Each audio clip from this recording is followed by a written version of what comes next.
Good day, Junior Tuckies. I am Mrs. Burdenkamp, and in this lesson, I'm going to teach you how to annotate a text during a comprehension. Let's get to it. Firstly, we have to ask ourselves the question, what is it to annotate a text? It means to summarize or to sum up a text. The text can be a visual one or a written text, and you need to make it a clear, concise understanding of the text, the picture, or even the adverts. Steps to annotating a text. How do I find the main point? Use this recipe. Step 1, read. It really is as simple as that. You need to read the text, then read the questions. Read the text again and read the questions again. This means you have read the text at least twice as well as the questions. Step 2, circle words you don't understand in the text. Try replace the words with words you do understand so that you understand this word in context. Step 3. Highlight or underline important information. The key over here is to understand that not everything is important in our text. You should be only highlighting the main idea in each paragraph. Then, step 4. Draw an arrow when making a connection between one part of the text to another. And then step 5. Start answering the questions. Highlight what the question is asking. Highlight the mark allocation so you know how much to write. And just remember, at a grade 10 level, you no longer get marks for yes or no.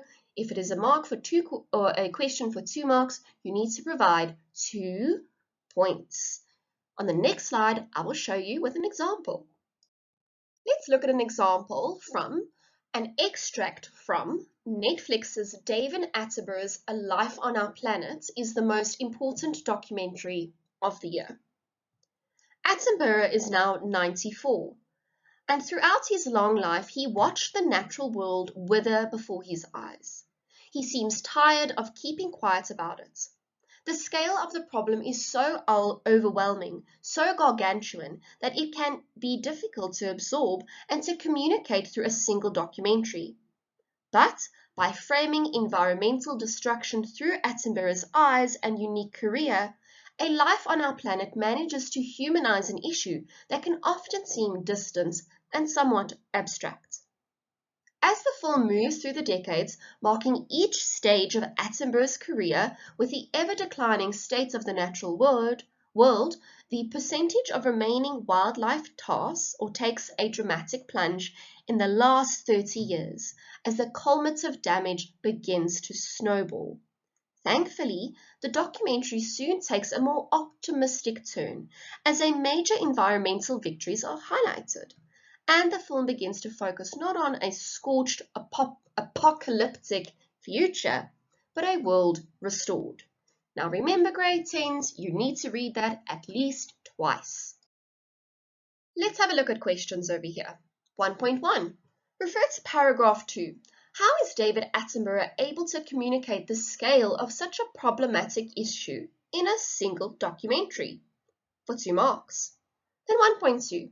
Refer to paragraph 3. Account for the dramatic plunge of wildlife in the last 30 years. 2 marks. On the next slide, I'm going to teach you how to annotate a text. Annotating the text. We've already done step 1, where you need to read the text at least twice. Step 2 is to circle any unknown words. Let's try replace them. In this passage, I circled gargantuan. This means huge. Then I also circulated cumulative. This means increasing. And I also circled scorched, which means blackened in this case. Then, step 3, we needed to highlight the important information. As you can see, it is not the entire text. Then, step 4 is to draw arrows to connecting ideas. Over here, framing the environmental destruction through Attenborough's eyes definitely connects to the fact that it's the remaining wildlife taking a dramatic plunge. And then humanize an issue does definitely link to the fact that later on in the article, there is an optimistic turn in the text. Let's do step 5 on the next slide. Annotating the questions. Remember, you should always highlight what the question is asking as well as the mark allocation. 1.1. Refer to paragraph 2. How is David Attenborough able to communicate scale of such a problematic issue in a single documentary? For 2 marks.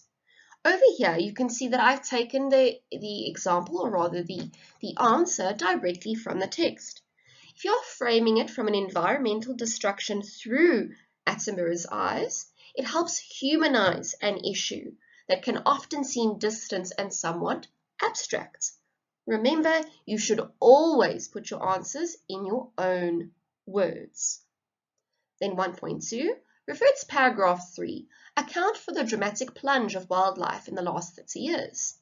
For 2 marks. So what is it asking you over here? You need to account for, you need to explain why there was a dramatic plunge of wildlife in the last 30 years. It is because of the cumulative damage that began to snowball out of control and that it was irreversible. Remember, 2 marks, 2 points. What are worldviews? Worldviews are the ideologies or beliefs people choose to follow. It often is political views that filter into our values and our belief systems. You can even think of it as a way of life. It affects a person in their social, economic, and often religious beliefs, and it also affects how people process information. Let's dive a little bit deeper into the different types of worldviews. Firstly, we have liberal. The dictionary definition, number 1, willing to respect or accept behavior or opinions different from one's own, open to new ideas. Number 2, relating to or denoting a political and social philosophy that promotes individual rights, civil liberties, democracy, and free enterprise. But what does that mean? You must understand that being a liberal is often associated with American politics and being a Democrat. What do they believe in? They believe in a free and democratic government, autonomy or power over personal decisions, human rights for all, and the government should provide services to all. It's often referred to as left wing. I've added this cartoon as there was and still is a lot of controversy over the vaccine and COVID-19 in USA. Democrats were the people who were pro-vaxxers. Let's have a look at what a conservative is on the next slide. Next up, we have the conservatives. Here are the dictionary definitions. Number 1, averse to change or innovation and holding traditional values. Number 2, in a political context, favoring free enterprise, private ownership, and socially traditional ideas. But what does this actually mean? Remember, it is ideally associated with American politics and also being extremely right-wing. What do they believe in? They believe in the fact that the government should tax less and spend less. They believe that cutting spending to balance the budget should be an absolute priority. Higher income earners should have an incentive to invest in the country. Charity is the responsibility of the people. They are opposed to gay marriage, abortion, and embryonic stem cell research. They also support the right to bear arms, the death penalty, and it is the personal responsibility of an individual to go out there. Then, the most famous conservative and Republican of them all is Donald Trump. Next up, we have a populist. The dictionary definition, it is a person, especially a politician, who strives to appeal to ordinary people who feel that their concerns are disregarded by established elite groups. This means majority over minority and the people over any kind of governance. A libertarian is, according to the Oxford Dictionary, an advocate or supporter of a political philosophy that advocates only minimal state intervention in the free market and the private lives of citizens. So what does this mean? It means less involvement from governments and freedom for all. Why is it so important to understand worldviews? By understanding a person's view or being able to identify these views helps us actually determine an author's or a writer's attitude. If an author is expressing a biased view towards a certain topic, you need to use your critical thinking skills to determine their stance on the topic. Are they very left-wing, where they are liberal in their thoughts, or are they very right-wing, where they are conservative in their thoughts? Now we're looking at why is active and passive voice used differently in texts.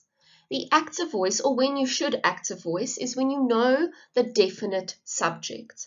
It can be used in the reports of crimes or an incident with unknown perpetrators as well.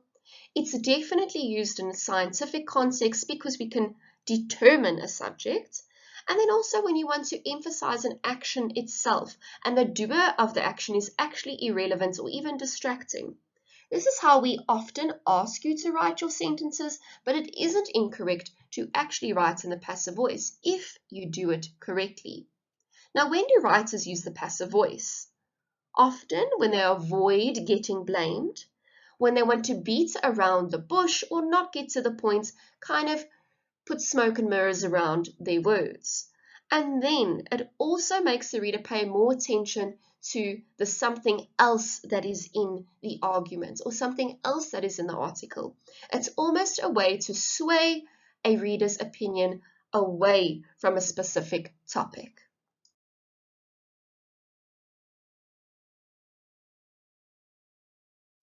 I hope this lesson will help you annotating texts in the future. Good luck, and remember to read, read, and read some more.